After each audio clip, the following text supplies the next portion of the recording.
హుజూర్ నగర్ నుండి హైదరాబాద్ తెలంగాణ ఆడబిడ్డల పాదయాత్ర.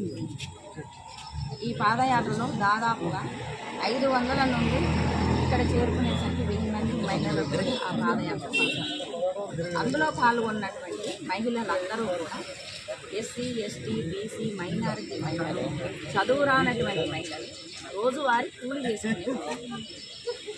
అయితే ఇప్పుడు చైర్మన్ గారిని కలిసిన సందర్భంలో ఈ విషయాలు మాట్లాడతాను.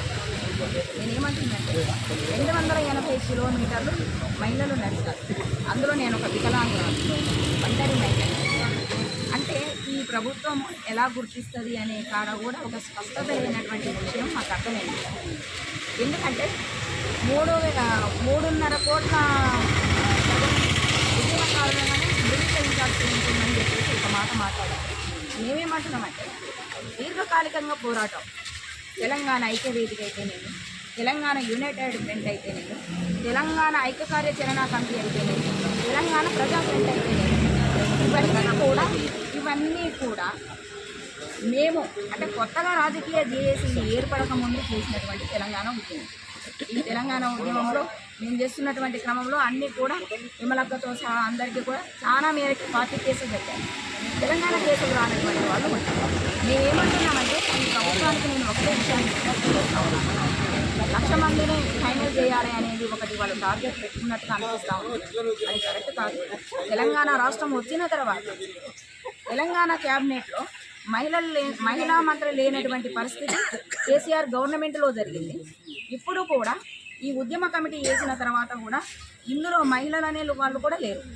మేము చర్చల్లో పాల్గొంటున్నటువంటి సందర్భంలో రాముల నాయక్ గారు కూడా ఏమన్నారంటే, మీరు 51% మహిళలు పనిచేశారు, మేము 49 పనిచేసామని అన్నారు. మేమేమంటున్నామంటే ఈ రాష్ట్రం కోసం 51% పనిచేసినటువంటి వాళ్ళం ఎక్కడ ఉన్నాం? ఇంకా కిరాయిలు కట్టలేక, అనారోగ్యాలతో, కేసులతోని అనేక ఇబ్బందులు పడుతున్నటువంటి పరిస్థితి మేము ఎదుర్కొంటున్నాం. మరి 49 ఉన్నటువంటి మగవాళ్ళు ఇవాళ మంత్రులు అవుతారు, ఇవాళ అన్ని పోస్టులలో వాళ్ళు ఉంటారు. అంటే తెలంగాణ వచ్చినాక కూడా నామినేటెడ్ పోస్టులకు మహిళల్ని ఎక్కడ కూడా పెట్టిన దాఖలాలు లేవు. రెండోది, ఏదైతే ఇవాళ కొంత ఏంటిది ఏమంటున్నారు కేసులు ఉన్న వాళ్ళకి, రెండోది అమరుల కుటుంబాలకు, మూడోది ఏదైనా ఉంటే వికలాంగులకు అని ఇవాళ కొన్ని విషయాలు పెట్టుకున్నారు. నేను ఈ ప్రభుత్వానికి ఒకటే చెప్తా ఉన్నాను, ఇవాళ 250 గజాల భూమి మీరు మేనిఫెస్టోలో పెట్టుకున్నది, మీరు ఇస్తానన్నది ఉద్యమకారులు అడగలేదు, అది మీరు ఇస్తా అన్నది కాబట్టి ఖచ్చితంగా మీరు ఆ మాటకు నిలబడాల్సి ఉంది. 25,000 పెన్షన్ ఇస్తా అన్నది కూడా ప్రభుత్వమే, కానీ ఇవాళ ఉద్యమకారులు అడగలేదు, దానికి కట్టుబడి ఉండాల్సిందే ఆ రెండు. కానీ 1,00,000 అనే టార్గెట్ను పెట్టుకోవడం కూడా కరెక్ట్ కాదని ఈ ప్రభుత్వానికి నేను విజ్ఞప్తి చేస్తూ ఉన్నాను. అందులో మహిళల పాత్ర ఉన్నది. ఈ మహిళలు ఎక్కడ కూడా గుర్తించబడినటువంటి పరిస్థితి. ఇవాళ మహిళలు పనిచేసి మీకు అన్నం వండి పెడితేనే, మీకు బట్టలు ఉతికి పెడితేనే మీరు ఇవాళ మంచిగా ఐరన్ చేసుకున్నటువంటి బట్టలు వేసుకొని రోడ్ల మీదకి రాగలిగారు. అదే గనక వంటశాలకు తాళం వేస్తే మీరు కూడా అక్కడనే కూర్చునేవాళ్ళు. కానీ ఆ పరిస్థితి లేదు. ఇవాళ ఒకటే అడుగుతా ఉన్నాము, ఈ రాష్ట్రంలో ఉన్నటువంటి అనేక మంది వికలాంగులు ఈ తెలంగాణ కోసం పనిచేశారు.